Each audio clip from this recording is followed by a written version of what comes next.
Nuclear sí, por supuesto. Nuclear sí, por supuesto. Esta es una de las frases que mejor ilustran la vida de Aviador Dro. La banda futurista madrileña recibe a Tendencias 21 para hablar de música y tecnología, proyectos pasados y proyectos futuros como el supergrupo que han montado con L.K.N. y La Monja Nana. Cobalto y plutonio.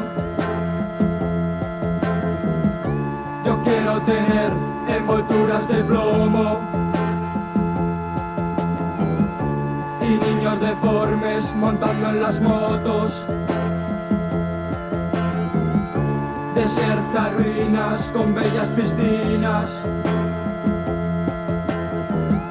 mujeres resecas como de vampiras, mutantes hambrientos buscando en las calles, cadáveres frescos que calmen su... Quedamos con Alejandro Sacristán en Tecnilógica, el centro de operaciones donde tienen lugar las vibraciones tecnopop. Juan, ¿qué tal? ¿Cómo estás? ¿Qué tal, Alejandro? Bien, aquí con la montada, mira, Tecnológica. Pues vamos. Venga, vamos. Zonas calientes del todo arrasadas, cavernas ocultas de playas profundas y valles cubiertos de flores aladas. Nuclear sí, por supuesto. Nuclear sí, cómo no. Bueno, Alejandro, ¿qué tal? Muchas gracias por habernos recibido aquí en vuestro laboratorio, podríamos decir. ¿Qué tal, Juan? Sí, este es como, en realidad es la sede de una empresa de alta tecnología que se llama Tecnilógica, pero para nosotros, para Aviador Dro, para L.K.N., La Monja Nana, que juntos estos tres grupos mutantes de Tecnopop fusionados, formamos Supergrupo. Esta sede es como nuestro refugio atómico. Aquí a veces ensayamos, con Juan, que luego le conoceréis de La Monja Nana, pues preparamos experimentos para luego hacer que los conciertos sean lo más divertidos e interactivos posible. Bueno, porque vosotros en realidad venís de eso, ¿no? O sea, cuando empezó Aviador Dro, ya teníais un poco el espíritu de... Nosotros nacemos... De hacer las cosas diferente, ¿no? Nacemos con la tecnología, nacemos de la tecnología. El Aviador Dro, de hecho, es el nombre de una ópera futurista de Balila Pratela, y los futuristas, los músicos futuristas, tenían unos planteamientos estéticos y musicales que no pudieron llevar hasta sus últimas consecuencias porque no tenían los instrumentos que nosotros tenemos ahora, los sintetizadores, o que teníamos en los años 80, y ahora, bueno, después de los sintetizadores, pues vino el sampler, el lenguaje MIDI, la programación de secuencias, en fin, toda la programación de ritmos, algoritmos aplicados a la música, y ese tipo de herramientas tecnológicas, electrónicas, digitales, de software ahora, no solo de hardware, nos permiten crear esa música de síntesis, lo que nosotros denominamos, Biobac N, Servando Carballar, denominó tecnopop, y esa acepción de esta música se quedó para mucho tiempo, pues gracias a estos instrumentos, y un poco el punto de partida era continuar la obra de los futuristas. No sé qué decir ante esto, pero os lo habéis pasado muy bien, supongo. Nos lo pasamos genial, nos divertimos mucho. Es una de las máximas de Supergrupo y del Aviador Dro, que es aprender mutando, bailar pensando y divertirse con la música y la tecnología unidas. Oye, ¿y cómo fue? Me imagino que conocíais esta gente de L.K.N. y de La Monja Nana de otras aventuras. De hecho... ¿Cómo decidisteis montar Supergrupo? ¿Cómo fue la génesis? Sí. Bueno, de la génesis original de Supergrupo, yo creo que es más apropiado que Biobac y Juan os expliquen cómo fue de Servando Carballar, que es Biobac N. Y mi código de mutante, porque todos somos mutantes o nos transmutamos, es CTA 102. CTA 102. Que es el nombre... Otro proyecto que era Qué Mutada, ¿no? Qué Mutada, efectivamente. Entonces, esta es la segunda edición de Qué Mutada. Supergrupo es la segunda mutación de Qué Mutada. Entonces, yo os puedo hablar más de la segunda mutación, pero el origen yo creo que Biobáquene os lo puede explicar mejor.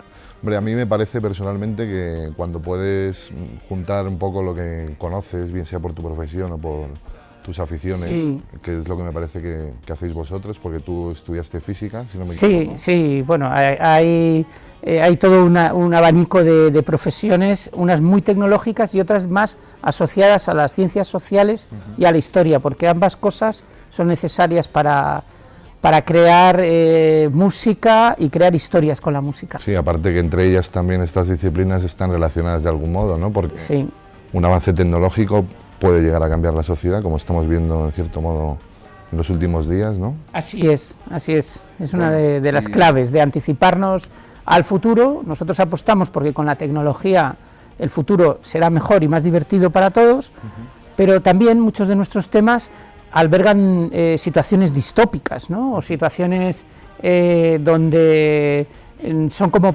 provocadoras, ¿no? Para que la gente también piense sobre la tecnología y sobre el sistema, cómo puede utilizar la tecnología, o las personas cómo pueden utilizar la tecnología. Me muero de ganas de conocer a Servando, creo que me va a venir en un rato, ¿no? Sí. Y le preguntaré un poco por el... Viene a vernos precisamente, o sea que puedes preguntarle por los Residents, por Kraftwerk, por qué le introdujo en España algunas de estas bandas, que no se conocían, hablando por ejemplo de los Residents. Claro, ¿no? Y lo introdujo Servando en España. En esa época además conocer grupos no es como ahora, que bueno...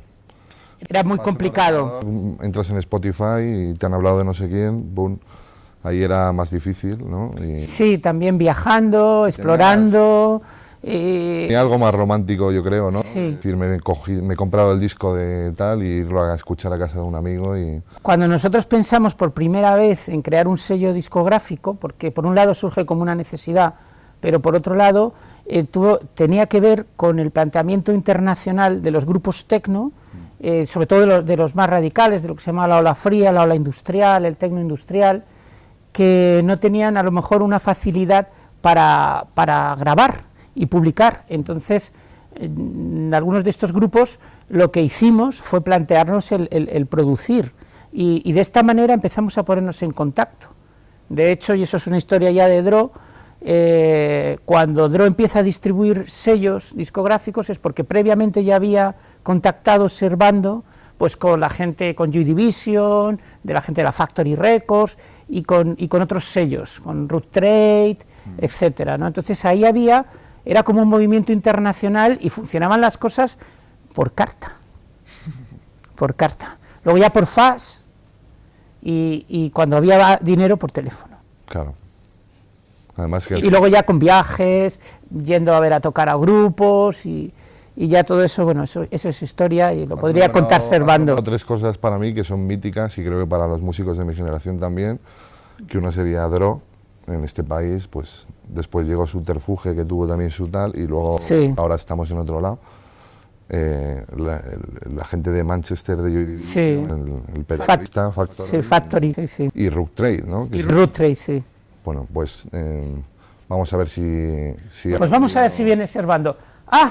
Aquí está Biobáquene. Servando Carballán. Hola, ¿qué tal? ¿Cómo estamos? ¿Qué es esto? ¿Has captado nuestra radioactividad? Juan, hola, Servando.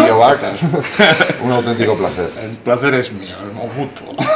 Bien, pues os dejo por aquí charlando de música y mutación. Voy a buscar a Juan. Venga. Vale. Venga, luego nos vemos. Nos vemos luego. Hasta ahora. Gracias, Alejandro. Pues nos sentamos, si te parece, y charlamos un ratito. Muy bien.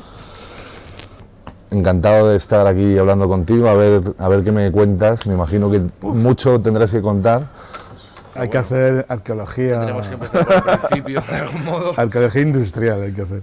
Bueno, cuéntame, ¿tú cómo entraste en la música? Más por un poco lo que me ha comentado Alejandro, de estar ahí con los amigos, con muchas inquietudes humanistas, podríamos decir. A mí me viene de familia biológica, es un problema genético. O sea, mis padres eran actores en aquella época. Yo he actuado desde los 9 años en su compañía. Además, mi madre era fan de Elvis de toda la vida. y tenía una colección de discos importante y una colección de singles que todavía mantengo y bueno, pues teníamos el clásico tocadiscos que se abría y ponías los discos y pues yo recuerdo estar poniendo discos desde los 3 o 4 años. Así que, y de hecho, pues empecé a estudiar piano, clásico, clavecín, y yo lo que quería era un órgano farfisa, ¿no? Yo tengo uno, por cierto. ¿Tienes un farfisa? Pues yo no he llegado a tener, no he llegado a tener nunca uno, pero bueno, al final conseguí uno italiano, muy baratito, similar, con un sonido similar que es con el que empecé a componer, porque el órgano tenía una caja de ritmos, que eran las primeras cajas de ritmos que salieron, eran para acompañar a los clásicos amenizadores de veladas en hotel, que tocaban un gran repertorio y se acompañaban de una caja de ritmos, ¿no? Entonces, estas primeras cajas de ritmos pues, estaba incorporada en el órgano y es de hecho con la que grabamos, yo creo, las primeras maquetas están grabadas con la caja de ritmos de aquel órgano. Y entonces pues me interesaba la literatura, me interesaba el cómic muchísimo, me interesaba la ciencia ficción. ¿Cómo decidisteis pasar a utilizar por la tecnología? Instrumentos? Esto es una influencia importante de la ciencia ficción. Yo había nacido, prácticamente estaba leyendo constantemente pues, a Isaac Asimov, Arthur Clarke, la hard science fiction, Robert Heinlein, y ellos tenían una visión del futuro muy optimista. Íbamos a alcanzar las estrellas, íbamos a conquistarlas. Entonces decidimos que esto de subirse a un escenario tocando 4 acordes, como hacían los Pistols, pero incorporando un bagaje científico, un bagaje tecnológico y ideas de ciencia ficción. Sí, como temática del... Como tema, exactamente, pues era... propia actitud a la hora de elegir los instrumentos y de tocarlos. Entonces de eso nace el Aviador Dro, también inspirados, por supuesto, por bandas similares que nacen más o menos simultáneamente, por las bandas alemanas, que fueron un poco las precursoras de todo este movimiento, y por Arturo Lanz y yo, y en general gran parte del Aviador tenía mucho interés en las vanguardias literarias y musicales de principios del siglo XX, específicamente en el futurismo, pues de hecho escogimos El Aviador Dro, que es el nombre de una ópera de Francesco Balilla Pratella de 1921, me parece, que es una ópera perdida, pero muy relacionada con la tecnología, hasta el punto de que es una ópera basada en un aviador, que es el Aviador Dro, y la ópera transcurre mientras él se lanza en paracaídas, desde que se lanza en paracaídas hasta que llega, hasta que cae en el suelo. Entonces, la figura del aviador a principios del siglo era la figura, un poco lo que es el astronauta de hoy en día, el que está rompiendo y llegando fronteras, despega de la Tierra, vence las leyes de la física o las hace suyas para dominarlas, y esta imagen nos resultaba muy atractiva y la incorporamos nosotros a la nuestra. Antes en la redacción hablábamos, un redactor y yo, de que realmente pues en Inglaterra, por ejemplo, gente como Pink Floyd utiliza los sintes, los populariza en cierto modo en el rock inglés, ¿no? Pero el rock inglés tiene una tradición, Pink Floyd viene de cosas que se han hecho antes en Inglaterra. En cambio el krautrock, por ejemplo, lo hace conscientemente como una ruptura para generar su propio estilo de rock alemán, y dicen, vamos a los sintetizadores, que es un instrumento nuevo para hacer música nueva, ¿no? Sí, de hecho, surge mucho en las universidades, son prácticamente experimentos universitarios. Sí. Surgen en las universidades, efectivamente, y premeditado de alguna manera, efectivamente, es una cosa premeditada, ¿no? Entonces, en ese sentido sí, porque bueno, digamos que a lo que a nosotros nos salía primero es estos relatos, esta poesía espacial que hacíamos y tal, pero la decisión de transformar, unir lo que nos gustaba del punk, lo que nos gustaba de la vanguardia, lo que nos gustaba de la ciencia ficción y convertirlo en esto que es el Aviador Dro, pues es una decisión consciente.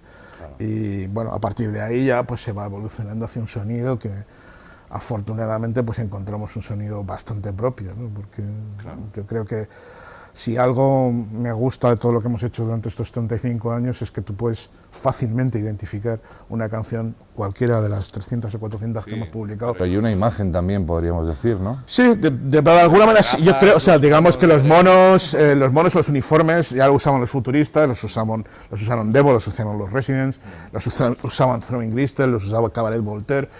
nosotros en ese momento no veíamos que era una moda, sino entendíamos que al crear, digamos, una imagen de unión en el escenario, dabas una imagen mucho más coherente, mucho más potente. Es decir, no somos músicos individuales tocando para componer una partitura entre todos, sino que somos una sola cosa, una gestalt, sí, para derivar y crear este sonido y estas ideas, ¿no? Entonces, esto, digamos, no es específicamente del aviador y no podemos hacerlo nuestro en ese sentido, pero sí que probablemente la argumentación ideológica, hombre, pero como grupo electrónico, en España al menos sí que fuisteis pioneros en este. En España, por supuesto, sí, pero y como argumentación, digamos, como darle una cohesión, incluso hacer manifiestos y todo este tipo de cosas, sí que hemos sido prácticamente los que más han hecho al respecto de este movimiento en todo el mundo. Porque te habías metido en la movida en el sentido que habíais hecho relaciones con otros grupos, que eso también te llevó un poco a montar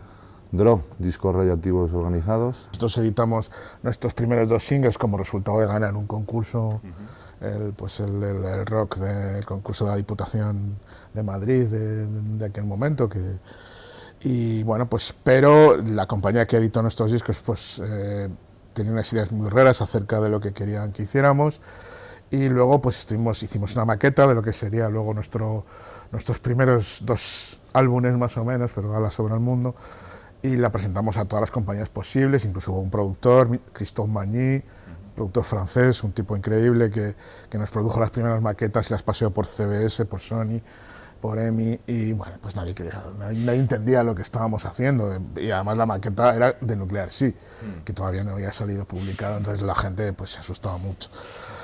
Entonces, pues al final, en estos viajes que hacíamos, Arturo también estaba dentro de la compañía de teatro en una época con mi familia, fuimos a Suiza y veíamos los discos, aprovechábamos para comprar discos que eran prácticamente inconseguibles en España.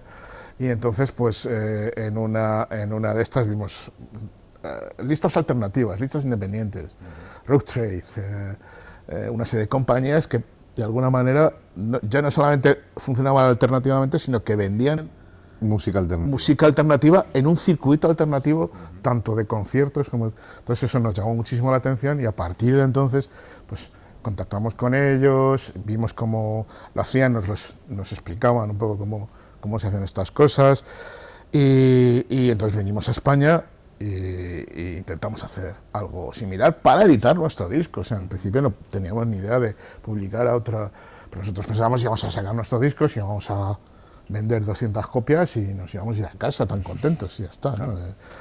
Pero resultó que, bueno, con los discos bajo el brazo, sin tener ninguna distribución, o sea, llevando los discos a las tiendas físicamente, a mano, y enviándolos por correo, pues hicimos una primera edición de 1000 que se agotó en una semana, hicimos una segunda edición de 1000 que se agotó en otra semana, otra de 1000, lo llegamos a las 4 o 5 mil singles, EPs en este caso, eran 4 temas de Nuclear Sea.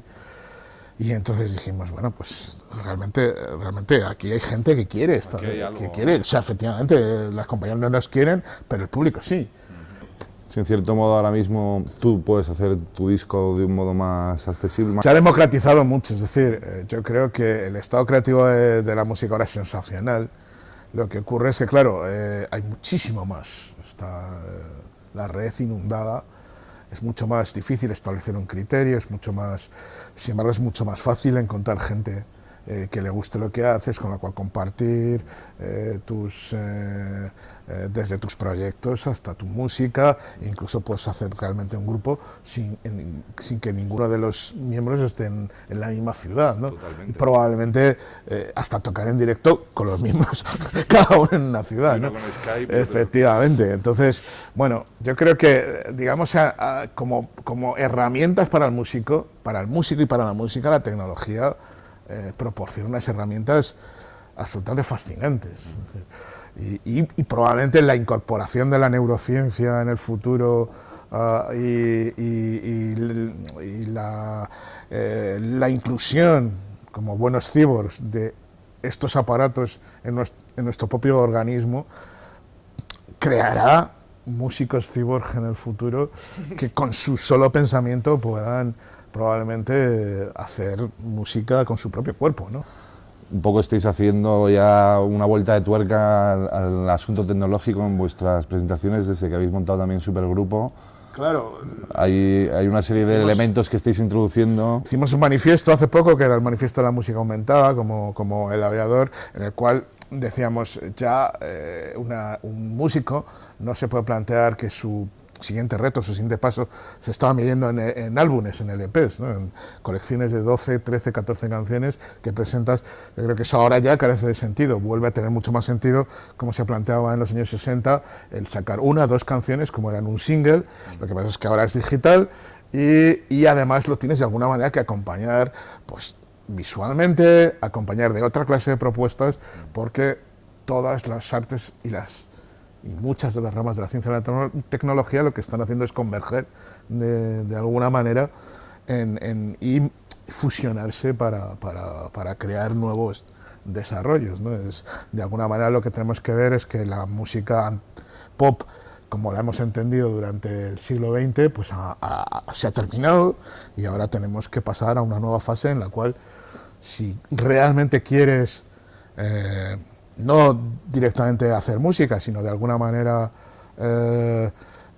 ser un referente o estar haciendo algo que realmente pueda contribuir a cambiar las cosas o a evolucionar o a mejorar las cosas, pues debes de incorporar a tu música elementos tecnológicos y elementos científicos que de alguna manera completen tu obra y lo hagan más atractiva para el público actual. Me gustaría preguntarte así a título personal, ¿qué instrumento, qué aparato, qué robot Tengo mucho... es lo que más te ha gustado introducir en la música, en tu caso, o en tu banda?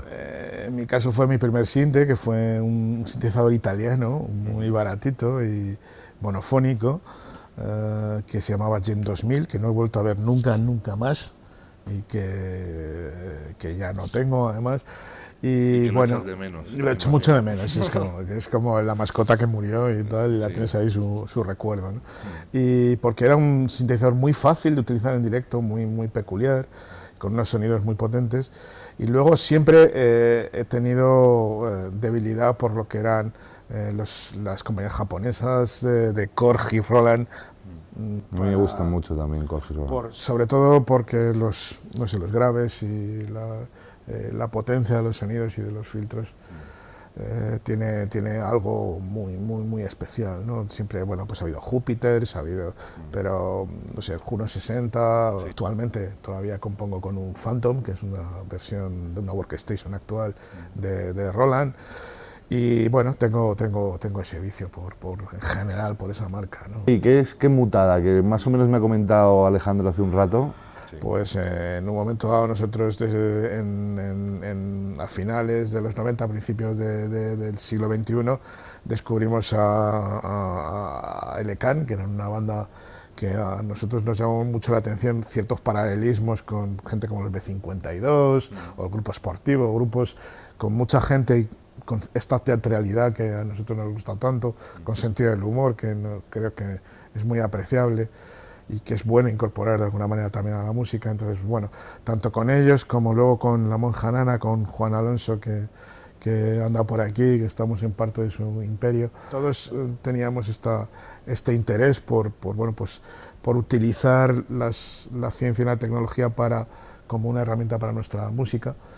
Pues al compartir esto, pues de alguna manera lo que llamamos la mutada era que nos consideramos mutantes porque tenemos un deseo de cambiar y no esperamos a que, digamos, las cosas nos cambien, sino que nosotros peleamos por cambiar nosotros mismos y por hacer que cambien las cosas, ¿no? De la manera que nosotros queremos, ¿no? Claro, es que hay que implicarse de algún modo para cambiar. Entonces a esto nosotros lo hemos llamado mutantes, ¿no?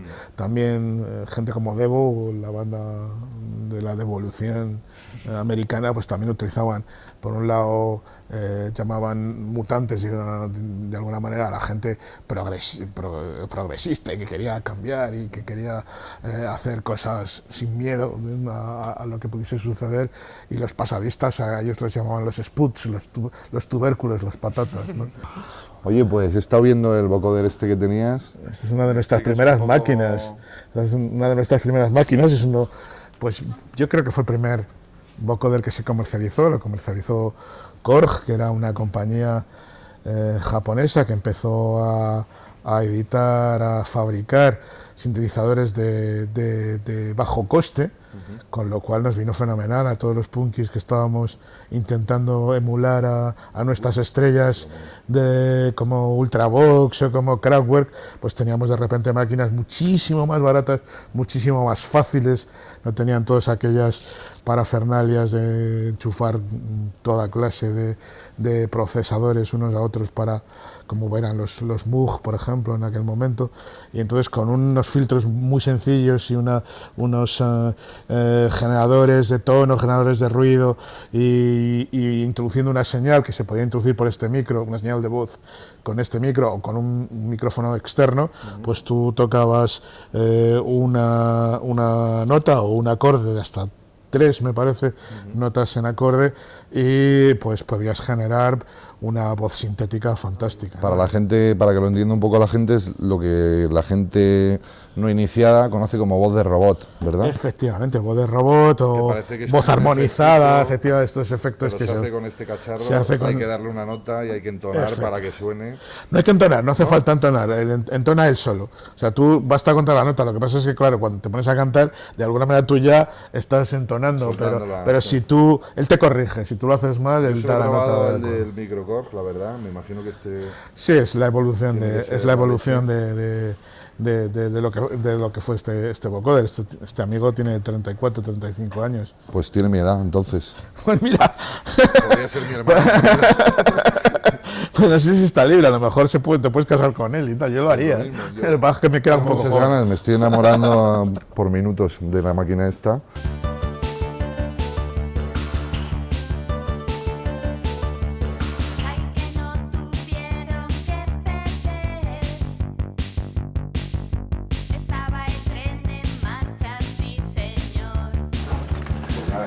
Hola, ¿qué tal?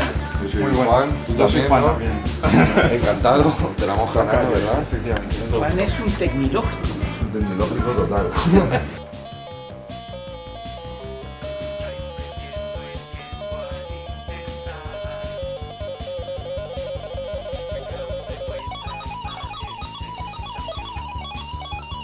Bueno, Juan, tocas en la monja Nana, somos tocayos.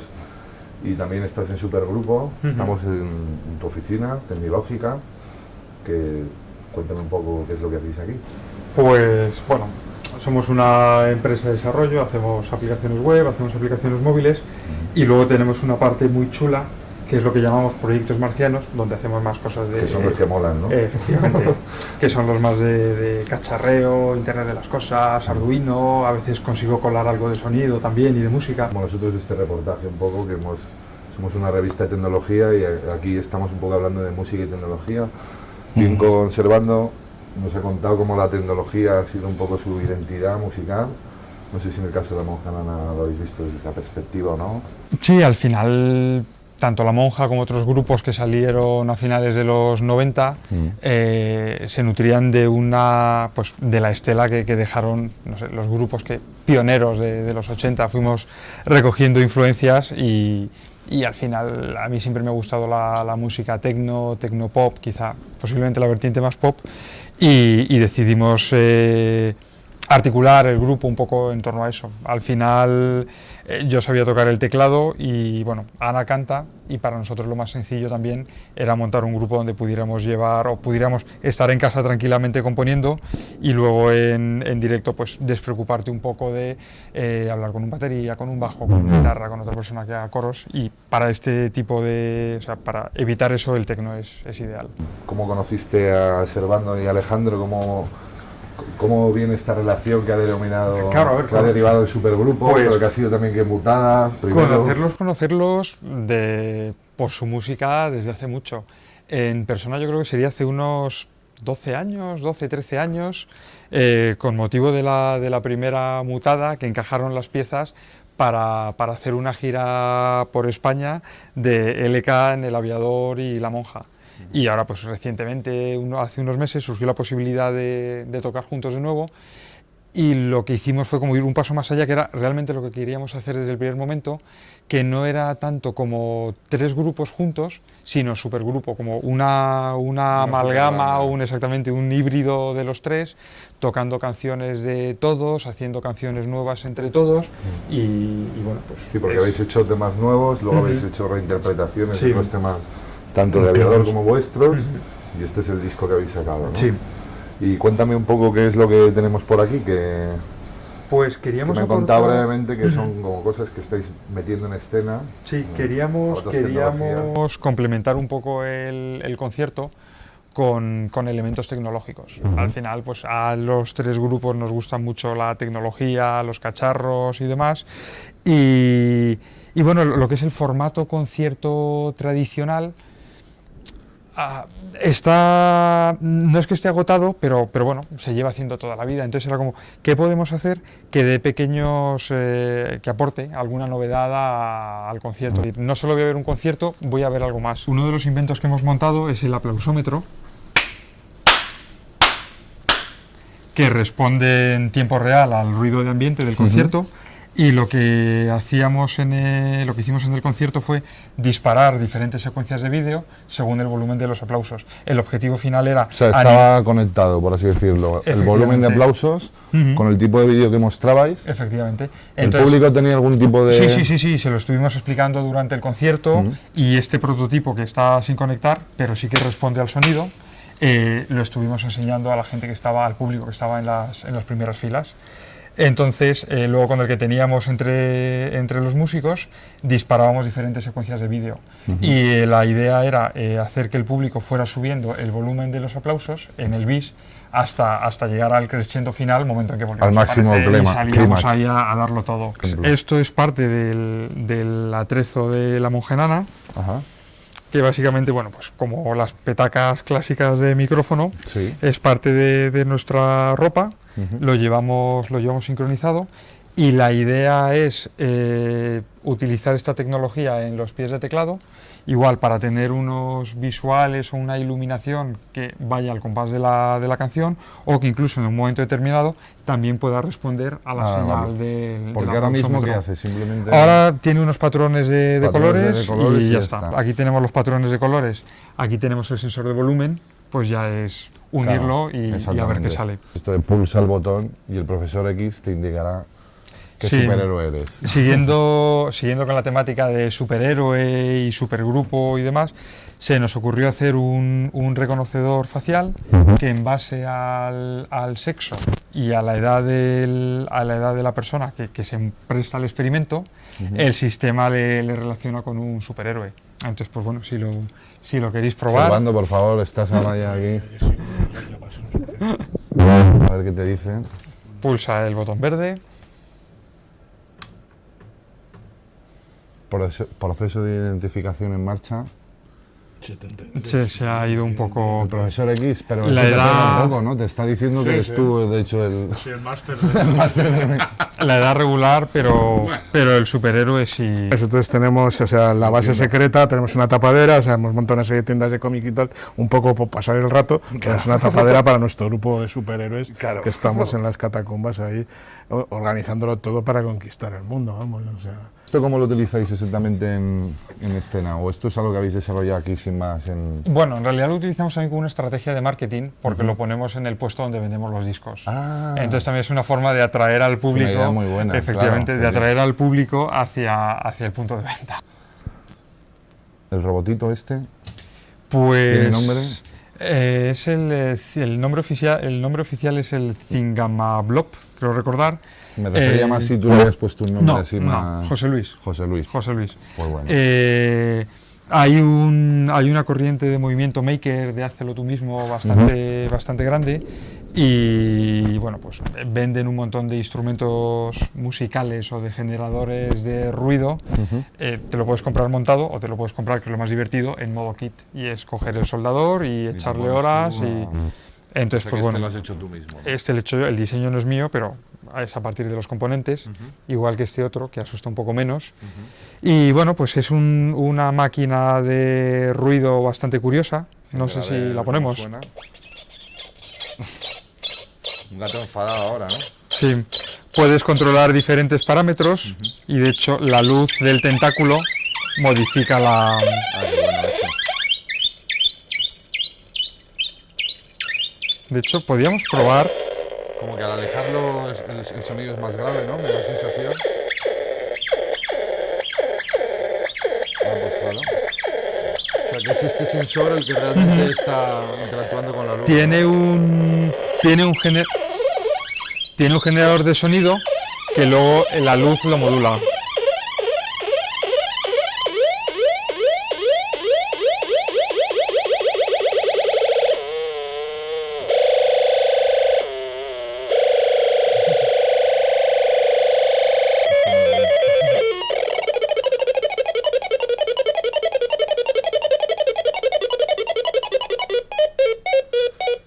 Entonces siempre que acerque me lo hace más agudo, por así decirlo, ¿no?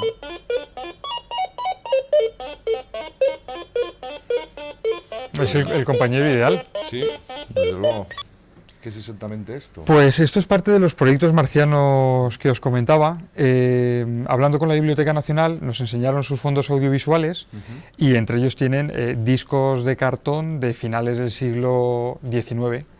Entonces, pues bueno, estuvimos hablando con ellos, les preguntamos si podíamos sacar una foto y a partir de la foto tratamos de reconstruir la melodía que codifica el disco. Se lo presentamos y la verdad es que lo fliparon y nos encargaron digitalizar todos los fondos que tenían de este tipo de discos, que eran unos... Que ahora están en la Biblioteca Nacional. Ahora están en la Biblioteca Nacional. Lo habéis hecho vosotros. Efectivamente, y ahora los han colgado en la web y ya cualquiera puede escuchar desde el navegador los... ¿Porque esto es una sola canción? ¿O? Es una sola canción de unos 50 segundos, 60 segundos. Ah, muy breve entonces. Eran pues los singles, los singles de la época, sí. Exactamente el mismo tamaño. También tenemos acceso hemos hecho unos vídeos en 360 grados. Es que grabas con unas cámaras especiales que de alguna manera te sitúan al que pueda, al que reproduzca el vídeo, le sitúan en medio del concierto y tiene opción para girar, digamos, la visión a voluntad en su entorno semiesférico.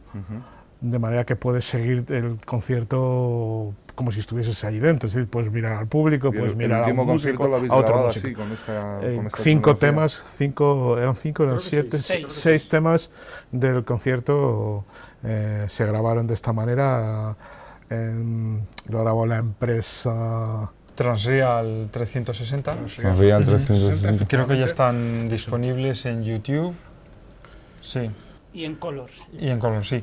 En YouTube con Chrome, con el navegador Chrome, sí que lo puedes ver y puedes moverte por ellos tal cual. Pero algo que me había comentado antes Alejandro, si no me equivoco, es que también se puede ver como con gafas de realidad virtual, ¿puede ser? Claro, entonces ya el tema de inmersiones, o sea, lo puedes ver desde un ordenador normal, pero si además le añades unas gafas de realidad virtual, pues entonces es inmersivo totalmente. Entonces nuestra intención es que de alguna manera, si te has pedido el concierto, tú puedes regresar a él como si tuvieses la TARDIS del Doctor Who y volver a asistir a nuestro concierto, e incluso si has estado te ves a ti mismo, lo cual es un aliciente porque no todos los conciertos te puedes ver a ti mismo y compartirlo contigo, incluso en un momento dado hasta puedes compartir opiniones contigo mismo ahí al lado, bailar, pero bueno, bailar efectivamente, entonces y ves cómo quedas, si realmente el traje que llevabas era el adecuado para la velada. Un placer por haber recibido Tendencias 21 en vuestro laboratorio y habernos contado un poco vuestra relación con la tecnología y la música. Así que gracias. Un placer.